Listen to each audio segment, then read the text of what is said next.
There is nothing so wonderful in the world as telling stories. Tous les matins, on essaye de traverser le miroir et de regarder le monde différemment. It is true, I am a woman. Une fois que ce saut est fait, tout devient possible.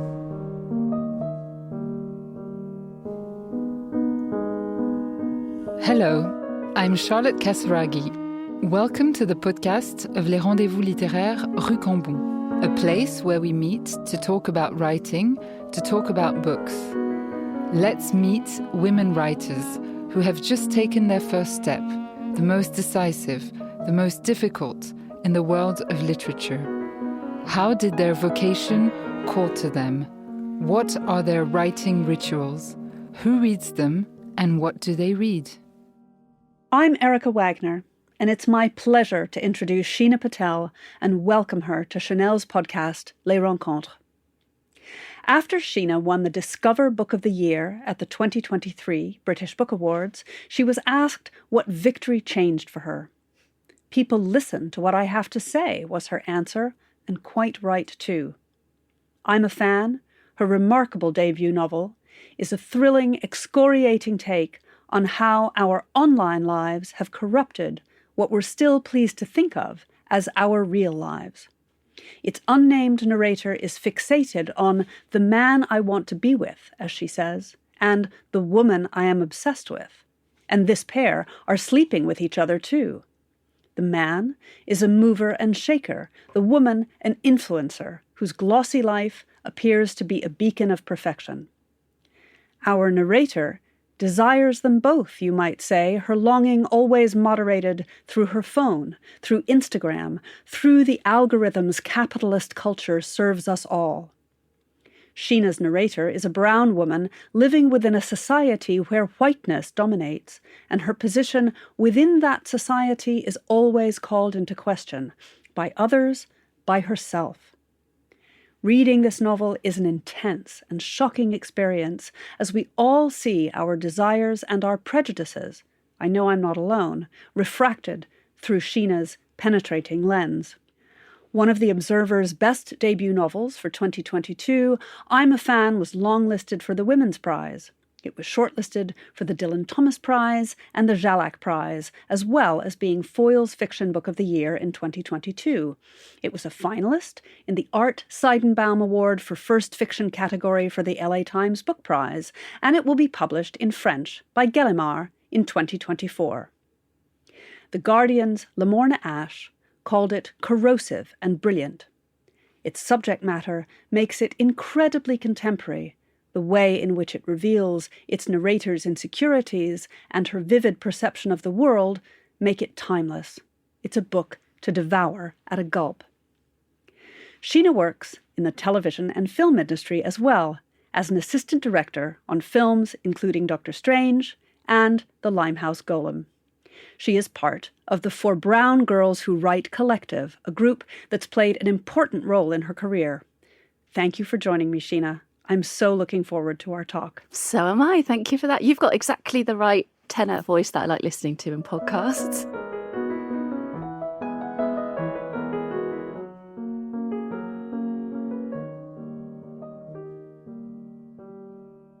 So we're going to start by talking about your vocation as a writer. I'd love to hear about your beginnings. I mentioned the collective you're part of. What role has this played in your development as a writer? I mean, it's essential. And without it, I wouldn't have been writing. I started, because I'd always written as a child, but I think in my late 20s, I started to write again in my phone while I was on the train to my job. And then I was thinking about my friends and wondering whether they wrote too. And I was having separate chats with all of them. And they were like, yeah, I'll put something in the laptop, but I never show anybody. And I was like, oh, that's so funny. And I thought, okay, I'm going to get everybody on a boat. I'm going to get you to read to me and to each other. And yeah, we just had like a boat warming on the Thames. It was sort of idyllic. And about 20 friends turned up. And out of the 23 of the girls that are in the collective with me. And I was like, there's something here that we need to look after. And we started the collective sort of loosely just as a WhatsApp group, just to be like, you're writing, I'll listen to it. I'll be an audience for you. And that being witnessed in the writing process and being seen as taken seriously by each other, I think was really transformative. And it meant that as an individual, we might not have had much power, but as a four, we suddenly had an energy. We were like a planet together. So then we started booking little gigs from like our friends. It was very DIY. And I think that process of performing and creating our own work, like self-publishing our own books, was really important. And like meeting Nina from Rough Trade Books and her being like, okay, I'll publish you too. Like there's something here, whatever it is, we'll publish it, was, yeah, the permission was really amazing. I think, and the permission with the group and Nina, I think that giving yourself permission rather than waiting for publishing. That's very important because writing can be so solitary. And writing also can not necessarily seem like a career path. And I know you grew up in London. Your parents came to Britain from elsewhere. And I've heard you say, I'm quoting you, being a second-generation immigrant, your parents have done the graft, and you sit there saying, who am I? How do I express myself? And they're like, just get an effing job. Tell me a little bit more about how you came to find an effing job in which you could express yourself. Well, this wasn't a job, quite frankly. The job was something else, and my parents wanted me to be like a doctor or a lawyer. But I'd always felt like I had something to say. And coming into TV, it's like being an actor, like being crew. You're just like, well, give me a job. Do you know I'm alive? Yeah, so the job was one thing, and this was always on the side. It was a hobby. But the group sort of officialised it, and suddenly I had this other thing going on. It was the collective more that meant that we had a bit of energy, even though that still was a hobby. But it gives it a seriousness, and my parents sort of never understood the art stuff, were very worried for a really long time about me, and are less worried now. So that's nice. Who are the writers that you read to inspire you? I know you've mentioned, again, a few books that I think of that are so interesting. Women Who Run with the Wolves was one. Cathy Park Hong and her book Minor Feelings. And I'd also really like to ask you a book that's referenced in I'm a Fan, Martine Sims' book, Shame Space. Yeah, Shame Space and Minor Feelings, they're both American writers, but I do quite look to American literature. Minor Feelings blew my mind. Kathy Acker also blows my mind. I really tried to aspire to her searing sort of sentence, how sexy and debauched it is. And Martine Sims, I love it when books sort of just find you. It's an art book. Martine Sims is this really interesting artist, and she does these really great films, essentially. And she's actually directed her first film, I think, a couple of years ago. It's called African Desperate, which is really interesting formulaically. But Shame Space, she published this book, essentially. It's an art book, and it's beautiful. It's like a book of Psalms. It looks like the Bible. And then inside of it, it's separated into 4 columns over the 2 pages. And she is absolutely unapologetically appetite in her sentences. I was very liberated by that, by seeing how she expressed herself. So it was the confluence of those 3 things. And Minor Feelings was very radical to me because of how she questions and interrogates the narrative structure of second-generation immigrants and the participation of us in the system of commerce, essentially, and publishing and art making. And so everything that I thought I had been doing that was quite radical, I was like, oh my God, I've just read this book, it's blown my mind, and nothing that I've done is radical. So I think the 3 of them sort of colluded in my head and meant that this was sort of born out of the 3 of those voices. But also Maggie Nelson, another American author, Bluets and Argonauts are, I love how sad it is. Melancholy and full of longing. That's my favourite writing, is lonely writing. You mentioned Rough Trade and Nina Hervé. How did the publication of I'm a Fan come about? So the 4 brown girls who write, the collective, we almost self-published this book with the Femzine. I was DMing people, met Nina, and one day she was at a funeral around the corner when we did this very strange gig in Arsenal. She was like, "Oh, hi, I'm Nina." And she DM'd afterwards and she was like, "Whatever it is, we'll publish you and let's keep talking." So then in the pandemic, it came out. Well, like we did it before in 2019, but then it got delayed. And we put out a set of pamphlets, the four of us. And again, it was just sold on the internet. You know, it was like through our circles, like a couple of thousand got sold. And in the winter lockdown, it really, really took its toll on me, as it did all of us. But I was in a very bleak place. And she was just like, "There's something in the pamphlet. I think you should write the book." And I was like, "I don't know how to write a book." And she said, "Well, me and Will will help you." And so I wrote it in a year and 3 months or 2 months.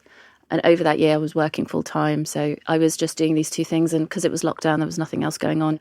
So on the weekends and in the evenings and whenever I could, like in the mornings. I mean, even now I'm like, how did I do that? I don't know how I did it. I would write this. I mean, I wrote it so much that I was snowblind and I couldn't understand English anymore, which was such an interesting experience to like look at English symbols and just be like, this could be hieroglyphics. I just don't understand. And by chance, Nina got a really great publicist, Kate McQuaid, who is incredible and who I love. And Kate sort of brought more of the punctuation. And then the Guardian got in touch, the Observer got in touch, and they were like, "We'd like to see this book." And I hadn't finished writing it. And actually what they read wasn't the finished thing. So it was all in, all in the middle. So It was very, very stressful. And then when they told us, I cried and laughed for about 3 days. I was just so ecstatic. And I was like, okay, this might be something. And then it's been a roller coaster for the last 2 years. But it's wonderful to hear two stories of the way in which you were supported in your writing, first by the collective, and then all along the way by your publisher. So at this point, let's hear a little bit of I'm a Fan. Do I? I stalk a woman on the internet who is sleeping with the same man as I am. Sometimes when I'm too quick to look at her stories, I block her temporarily so she doesn't know I absent-mindedly refresh her page 15 times a minute while Netflix plays in the background on my laptop, my stomach flipping sick with delight when her profile picture is ring red. She has tens of thousands of followers, is verified, and is the daughter of someone famous in America. An endless stream of white people fawn in the comments under her posts. She has opinions about household objects which I've never given a thought to before, firm taste in the types of beeswax candles to burn, lays exquisite cloth on her table in anticipation of dinner, knows where to buy limited edition pottery from well-regarded potters. She will happily spend $300 on a vase where she displays really, really organic fennel flowers, by which she says there is organic, and then organic. Buys a $500 ring for herself during a time of financial strife for the rest of the world and shows it off in a selfie. She uses a filter on Instagram which burns up her flaws. It thins down her cheeks and radioactively erases the two thick lines shaped like spooning V's which are carved in her forehead and erupt from her face more prominently when she raises her eyebrows. A sick sense of satisfaction rips through me when I see them. She orders takeout from the right restaurants, seems to know everyone in the higher echelons of society, is accepted into the kinds of circles which seem out of reach to me. Sometimes I wonder, if I ever met her, what would I say to her? Would I tell her of our connection? Would I tell her I know where she lives? Would I tell her how I guessed that she broke up with her boyfriend? Would I tell her I know why the tone of her stories changed because the man we are both sleeping with, the man I want to be with, shamed her for exploiting her privacy the last time they saw one another? Would I tell her I know who her ex-husband is? I've seen his new family and he seems happy now, happier than the photos I've seen of the two of them. Would I tell her I know who all her friends are? I watch their stories too. Would I tell her I screenshot the photo she takes of herself and study her face so intently sometimes I fear I've picked up some facial expressions or tonal inflections from her because I listen to her speaking with her father on YouTube over and over before I go to sleep? Would I move in closer to smell her and feel what he felt when he felt her? Would I taste the inside of your mouth to find out what was so compelling? Would I press into you? I want to know exactly how your body moves when you are turned on, to know for myself why he cancelled fucking me. To fuck you.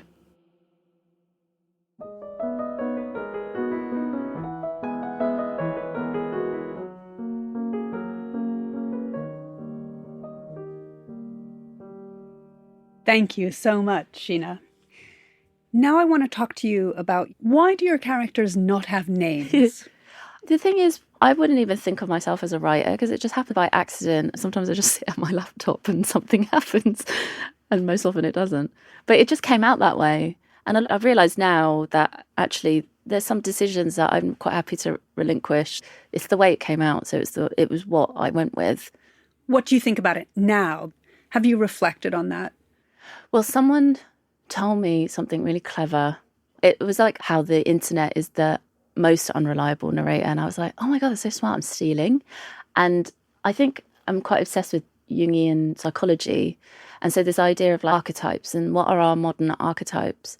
So I guess in that way, the narrator is us, the observers, and then the influencer, which is a modern archetype. And then, you know, a white man with power is another archetype.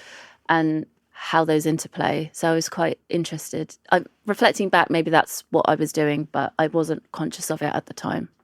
Is there an aspect of it that was particularly challenging for you to write? I'd say the chapter, There's No Business, that section was really hard. And it was also the section I was most afraid of being published. And the narrator, she feels persecuted, yet she never comes across as a victim. Was that a kind of tightrope you were aware of walking? Yeah. There was 2 rules I had, which is that I wanted the reader to be afraid. Because I read Kathy Acker's Blood and Guts, and I was just such a terrifying reading experience. I was like, I really want to replicate that. Books are a place of safety for me, but I really didn't want that to happen. And I was like, I know people are going to love this or hate it, and it's turned out to be true. It's very Marmite, which is fine. And the other rule I had was that whatever was done to her, she had to do to somebody else. So that I kept the truth moving. And it was just that kind of moving through it that way and keeping it unstable was very purposeful. You described a very particular routine of writing when you were writing this book in lockdown, and that was a very particular time. Do you have a routine now? How do you set about your work these days? I am writing almost every day. At the moment, I'm doing it because someone's asked me to write something, so that's how I'm doing it. But I can see already in the last year how much stronger I've got. So I wrote an introduction for this really great book called A Spring of Love by Celia Dale. And it's crime, but I've never read crime, but she's incredible. She published when she was like in the 1940s or something. And I wrote it and I sent it to Will, and then he was like, yeah, this is pretty good. So yeah, I felt like, oh, I've got better. I mean, I did this not really knowing how to write a book and not really caring about the rules of it. So there's no practice as such. But I'm very up for being bad at something and learning through doing it. I'm most comfortable when I'm learning, I think, and not knowing how something's been done before, but just sort of going for it. That's how I feel most comfortable. I hate change, but I always know it's necessary. And I always feel like whenever you're uncomfortable or scared, or those emotions need to be moved towards, because that's actually where the juice is. Like, that's where the thing is. So yeah, I like that. How was the editing process for this book, if you were learning in that way? It was very intense. I think now if I was to write, I'd have so much more wherewithal to deal with the pressure of it. But yeah, the voice was something that happened, like it was a deepening of that voice. It wasn't there immediately, but I was thinking like this would be more interesting if it was extremely strange, and threading through the strangeness was really important towards the end. It was like being in her head and thinking, how's the bathroom a coffin and a table, the reception to hell. It was like, how can I make these images just really wild? But the editing process was as long as the writing process, even though the whole thing was quite quick. But it was hard. It was really hard. But good, but hard. But I also got edited as if the whole thing was a poem. I had to fight for every word. So with real attention to detail, yeah. I learned how much of editing, how much of writing is actually you just fuffle a lot, and actually the good stuff sometimes in the middle. And then the rigorousness of that, of like writing and being okay with being with that, a never-ending process, because it's paid off. I'm proud of the sentence. Even now, it's 3 years since I've written it. Like, there's some points I'm like, I could have made that sentence a bit better, but I'm proud of it, from not knowing anything to doing that. I've been so lucky with the whole thing, with the whole experience of the feeling of it. When I was 21, all I wanted to do was something that impacted the culture in some way. And I hope I've done this with this book. I've done something that people not only know but have read. Yeah, and that effect of feeling terrified or being confrontational or changing the way somebody sees something, I think is really magic. That's the thing. I mean, all the reviews have been amazing. All of that stuff is great, but I think this more invisible but really incredible to have the sense of having a voice and also just creatively having achieved something. And I don't know how much in your life you get to say that you've done something worthy of yourself and that could enter the canon in some way, if anybody wants to enter me into the canon. But but like it could be up for that, It's like one of those books that is very now. I wanted it to feel like now. I wanted to mix mass and literary culture. Like there's a lot of mixing of the internet and poetry, and it just feels like that's the thing I'm most proud of, I suppose. Do you see this book as fiction? If I was in my ideal world, it'd have no category. It could be in non-fiction if you wanted it to be, because of the way it kind of dips into the takedowns. But I was just very interested in mixing stuff. I was like, how can I mix like made up things with facts, with reviews, with all of this stuff? I mean, with memes, with the internet, how can I, in a literary sense, capture the internet within a book and show how it's affected us? That's all I wanted to do. I have very like small objectives, which, I mean, capture now, I mean, that's a huge objective, but it was a small question. I was like, how do I bottle the now and not attempt to be timeless? And I wasn't interested in being timeless. I just wanted to know who we are now.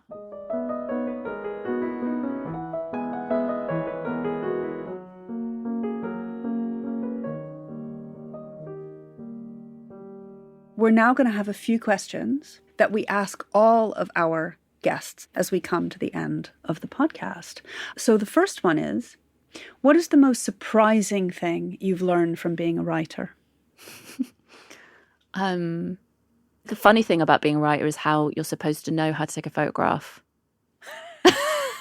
That's what I didn't know about being a writer. What would people be surprised to learn about you? That I am a bit shy. Would we be surprised? I don't know. I'm a pretty open book, though, to be fair. I don't know. I'll tell you when I'm shy. That's how shy I am. No surprises. What is your idea of perfect happiness? I don't know, but when I meet her, I'll tell you. What advice would you give to anyone who wants to express their creativity? Loads of advice. Start writing or doing whatever it is. Be bad at it. Bear being bad at it. Don't judge it. Make with your friends. Force your friends to make things with you. You have to finish things. And you have to show people. Otherwise, what are you doing it for? How would you like to be remembered as a writer? A groundbreaking genius. And final question. What would you like your second novel to look like? Do you have a vision for it? I would just like it to be different and good. Whatever I did, whatever this was, I would be scared of disappointing myself, I think. This was like perfect, absolute perfect experience. So, I don't know, brain. Got another one. Thank you so much, Sheena Patel, for joining us on Les Rencontres podcast. It's been such a pleasure talking to you. Thank you very much for having me.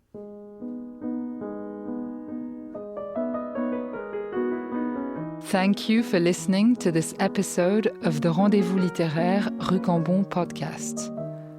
To discover more about it, you will find images, links, and references on the Chanel website. À bientôt!